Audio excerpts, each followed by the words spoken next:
Bismillahirrahmanirrahim. Assalamualaikum warahmatullahi wabarakatuh. Sahabat yang beriman, lidah umumnya berfungsi sebagai alat pengecap rasa makanan bagi manusia.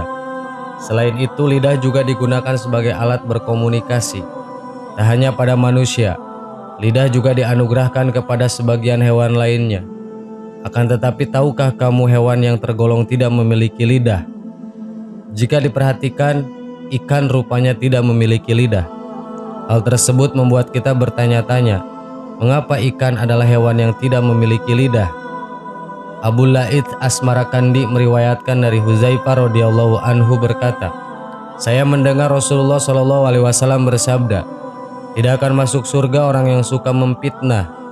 Diriwayatkan juga dari Abu Hurairah radhiyallahu anhu, Rasulullah SAW bersabda, apakah kamu tahu siapa sejahat-jahat manusia? Jawab sahabat, Allah dan Rasulullah SAW yang lebih tahu. Rasulullah SAW bersabda, sejahat-jahatnya manusia adalah orang yang bermuka dua, tidak masuk surga orang yang suka membesar-besarkan cerita. Setelah Rasulullah bersabda, kemudian ditanyakan hikmah dari perkataan itu. Baginda SAW menjawab, sesungguhnya Allah Subhanahu wa Ta'ala telah menciptakan semua makhluk itu memiliki lidah, baik yang bisa berkata-kata maupun yang tidak bisa berkata-kata. Lalu salah seorang sahabat bertanya, kenapa ikan tidak mempunyai lidah? Rasulullah SAW bersabda, setelah Allah menciptakan Adam alaihissalam, maka diperintahkan seluruh malaikat agar tunduk sujud kepadanya. Semua malaikat patuh kecuali iblis.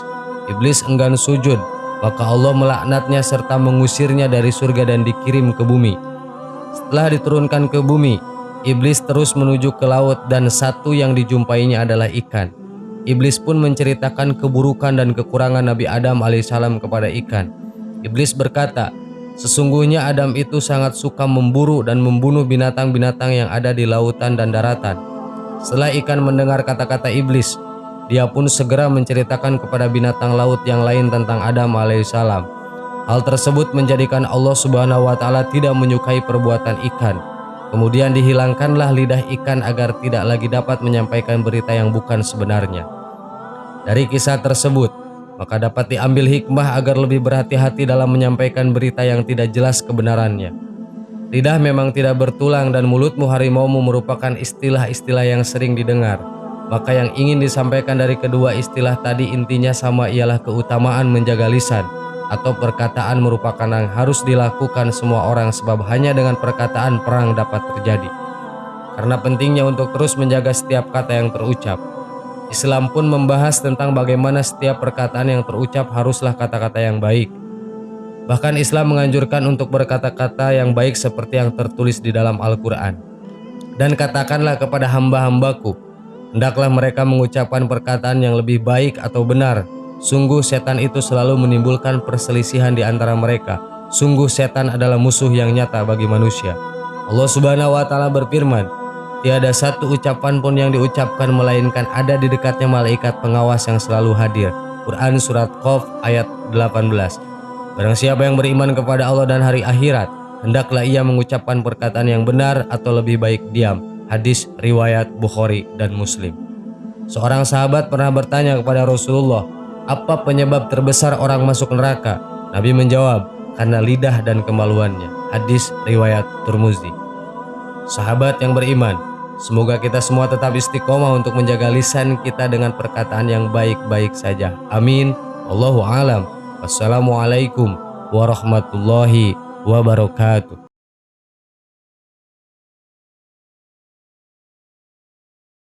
Bismillahirrahmanirrahim. Assalamualaikum warahmatullahi wabarakatuh. Sahabat yang beriman, kabar tentang adanya ular mengerikan bernama Sujaul Aqra sering kali didengungkan di atas mimbar ataupun muncul di banyak buku dan website. Sujaul Aqra disebut sebagai sang teman kubur orang-orang yang melalaikan sholatnya. Inilah salah satu dari beberapa jenis siksa kubur yang mengerikan. Di dalam kubur yang gelap, Sujaul Aqra akan muncul menjumpai seorang yang saat hidupnya gemar meninggalkan sholat. Suaranya menggelegar bak halilintar, berkata kepada si pelalai sholat, aku diperintahkan untuk memukulmu karena kau meninggalkan sholat dari subuh ke zuhur. kemudian dari zuhur ke asar, dari asar ke maghrib, dan maghrib ke isya hingga subuh. Syuja'ul Aqra pun kemudian memukul dengan keras, terus memukul hingga hari akhir kelak. Penampakan si ular sangatlah mengerikan, berukuran besar, matanya dapat memancarkan api, tangan dan kukunya terbuat dari besi, dan membawa alat pukul dari besi pula. Sahabat yang beriman, hadis yang menyebutkan tentang Syuja'ul Aqra sangatlah panjang.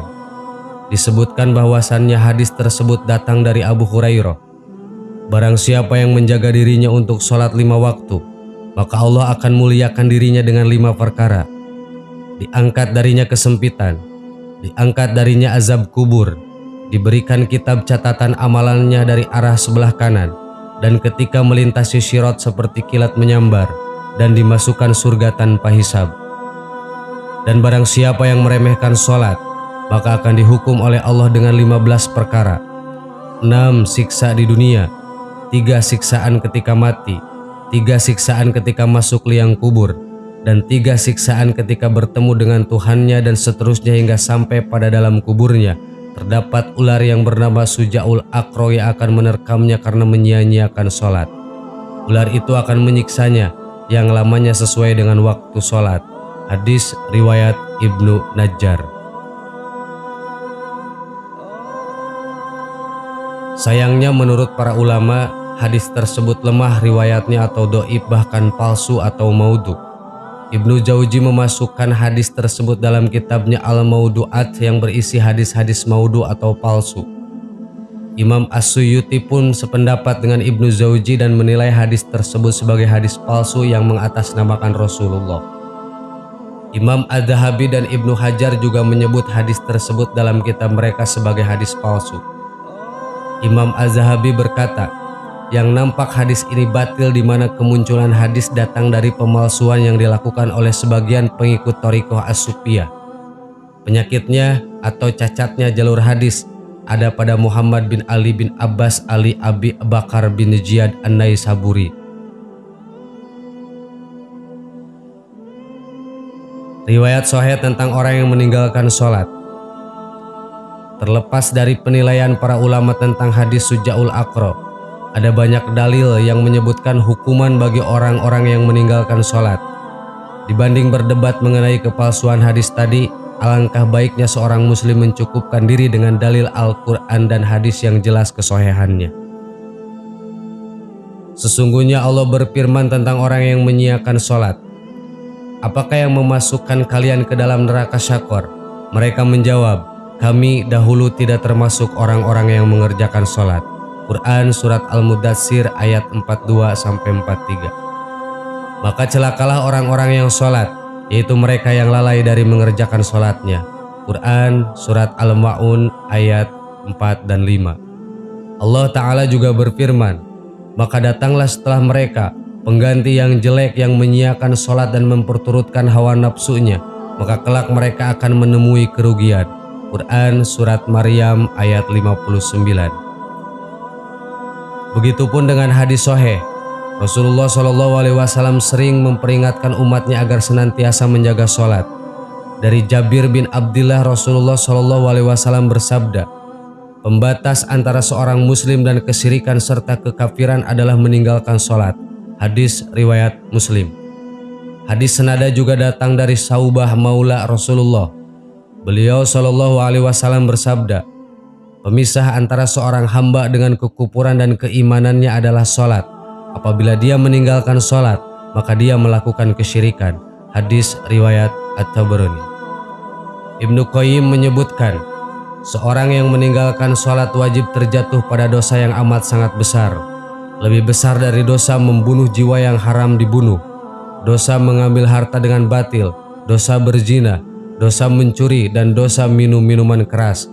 Meninggalkan sholat akan mendapat konsekuensi hukum Allah, kemurkaannya, serta akan dihinakan baik di dunia maupun di akhirat. Sahabat yang beriman, semoga kita bukan termasuk orang yang meninggalkan sholat dan melalaikan sholat. Rabbi ja'alna muqimas sholat. Ya Allah, jadikanlah kita orang-orang yang tetap mendirikan sholat. Amin. Wallahu a'lam. Wassalamualaikum warahmatullahi wabarakatuh.